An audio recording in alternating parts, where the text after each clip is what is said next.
தந்தை, மகன், தூய ஆவியின் பெயராலே ஆமேன்.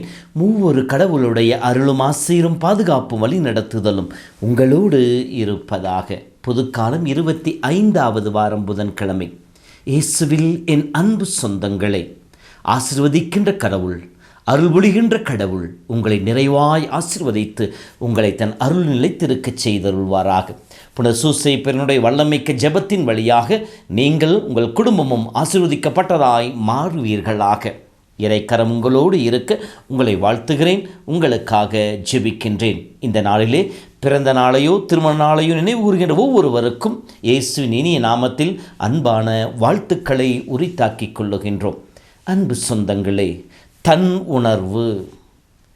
தன்னுணர்வு என்பது தன்னை பற்றி, தன் நிலையினை பற்றி, தன் வாழ்வின் எல்லா நிகழ்வுகளை பற்றி முழுமையாக அறிய முற்படுவது. நான் ஏன் இப்படி இருக்கின்றேன், என்னிற்கு நிறை குறைகள் என்ன, நான் தவறுவிட்ட தருணங்கள் என்ன, தவறுகளை எப்படி நான் நிவர்த்தி செய்து கொள்வது, இதுதான் தன்னுணர்வினுடைய வெளிப்பாடாக இருக்கின்றது. நம்மை பற்றி முழுமையாக அறிந்து வைத்திருப்பது. இந்த தன்னுணர்வு வருகின்ற பொழுது நாம் நம்மை பற்றி அறிந்திருப்போம், நமக்கு கடவுளுடைய துணை நம்மோடு இருப்பதையும் உணர்வோம், கடவுளுடைய துணை நமக்கு தேவை என்பதையும் அறிந்தவர்களாக இருப்போம். இதைத்தான் இன்றைய வார்த்தை நமக்கு சொல்லி காட்டுகின்றது. இன்றைய முதல் வாசகத்தை படிக்கின்ற பொழுது, நோன்பிருந்து தன் ஆடைகளை கிழித்து கொண்டு எஸ்ரா, தலைமை குருவாக இருக்கின்ற எஸ்ரா செய்த செயல்தான் இங்கே குறிப்பிடப்பட்டிருக்கின்றது. இன்றைய முதல் வாசகத்தை பார்க்கின்ற பொழுது, எஸ்ரா தன்னுடைய ஜெப நேரத்தில் தன் நிலை, தன்னோடு இணைந்து இஸ்ராயல் மக்கள் இந்த நிலையில் இருப்பதற்கான காரணங்கள் என்ன, இந்த காரணங்கள் மத்தியிலும் இந்த இருநிலையில் மத்தியிலும் என்னுடைய அருட்கரம் எவ்வாறு இஸ்ராயல் மக்கள் மீது செயல்பட்டது என்பதை பற்றி மிக தெளிவாக எடுத்து காட்டுகின்றார். ஜெபிக்கின்ற நேரத்திலே எஸ்ரா தன் கரங்களை விரித்து முழந்தால் வடியிட்டு ஆண்டவரை நோக்கி முகமுயர்த்தி மன்றாடுவதாக இருக்கின்றது. தாழ்ச்சியோடு இறைவனை சார்ந்திருக்கின்ற ஜெபமாக இருக்கின்றது, நோன்போடு கூடிய ஜெபமாக இருக்கின்றது அவருடைய ஜெபம். இந்த ஜெப வேளையிலே, நோன்போடு இருந்து ஜெபித்த வேளையிலே தன்னுடைய நிலையை அறிந்து இறைவனிடம் மன்றாடுகின்றார், மன்னிப்பை வேண்டுகின்றார், இறைவனுடைய அருட்கரத்தை இரக்கத்தை நினைத்து இறைவனின் புகழ் பாடுகின்றார். நாங்கள் இதோ எங்களுடைய பாவங்களினாலே, எங்களுடைய குற்றங்களினாலே நாங்கள் அனைத்தையும் இழந்து போனோம், வெக்கி நாணும் அளவிற்கு நாங்கள் எங்களுடைய வாழ்வை அமைத்து கொண்டோம் என்று சொல்லுகிறேன். எங்களுடைய பாவங்களும் குற்றங்களும் விண்ணை தொடும் அளவிற்கு பெரும் பாவங்களை செய்தவர்களாக நாங்கள் மாறினோம்.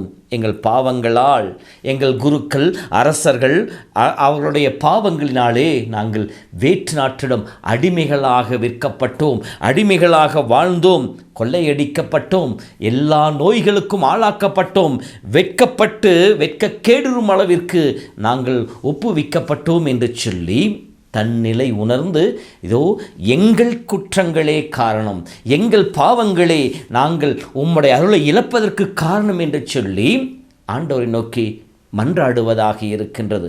அதே வேளையிலே, தெய்வமே, இப்படி நாங்கள் உம்மை விட்டு விலகிச் சென்றாலும், உம்மை நாங்கள் புறக்கணித்தாலும், உமக்கு எதிராக நாங்கள் செயல்பட்டாலும், நீர் உம்முடைய வாக்குறுதியிலே பிரமாணிக்கமுள்ளவராக இருக்கின்றீர். எங்களை இருக்கச் செய்து, மிச்சம் இருக்கின்ற எங்களை நிலைக்கச் செய்து, உமது இரக்கத்திற்கு சாட்சிகளாக வைத்து எங்களை மீண்டும் கூட்டிச் சேர்த்திருக்கின்றீர். இந்த ஆலயத்தை கட்டி எழுப்ப தேவையான ஆசீர்வாதங்களை பல்வேறு விதங்களிலே எங்கள் மீது ஒளிந்து உமது அன்பை எங்களுக்கு வெளிப்படுத்தி காட்டியிருக்கின்றீர் என்று சொல்லி எஸ்ரா இறைவனை புகழ்வதாக அமைந்திருக்கின்றது. அன்பு சொந்தங்களே, இந்த வார்த்தையை படிக்கின்ற பொழுது இது நமக்கு சொல்லுகின்ற பாடம் என்ன? கடவுள் நம்மீது கொண்ட அன்பை நாம் உணர்ந்திருக்கின்றோமா?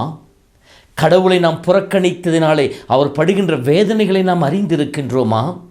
இறைவனை விட்டு விலகிச் சென்றதினாலே நாம் இழந்து போன ஆசீர்வாதங்களையும் நன்மைகளையும் நாம் அறிந்திருக்கின்றோமா?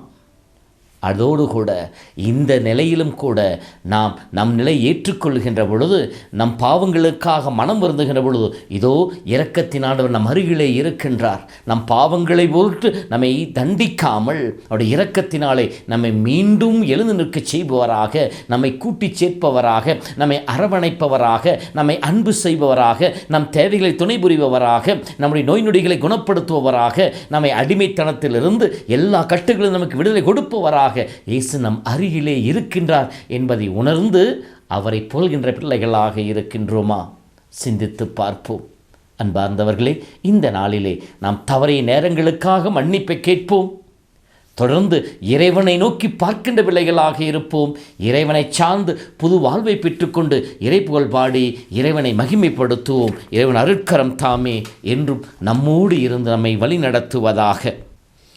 ஆண்டவர் உங்களோடு இருப்பாராக. எல்லாம் வல்ல இறைவன் தந்தை, மகன், தூய ஆவி உங்களையும் உங்கள் குடும்பத்தை நிறைவாய் ஆசீர்வதிப்பாராக.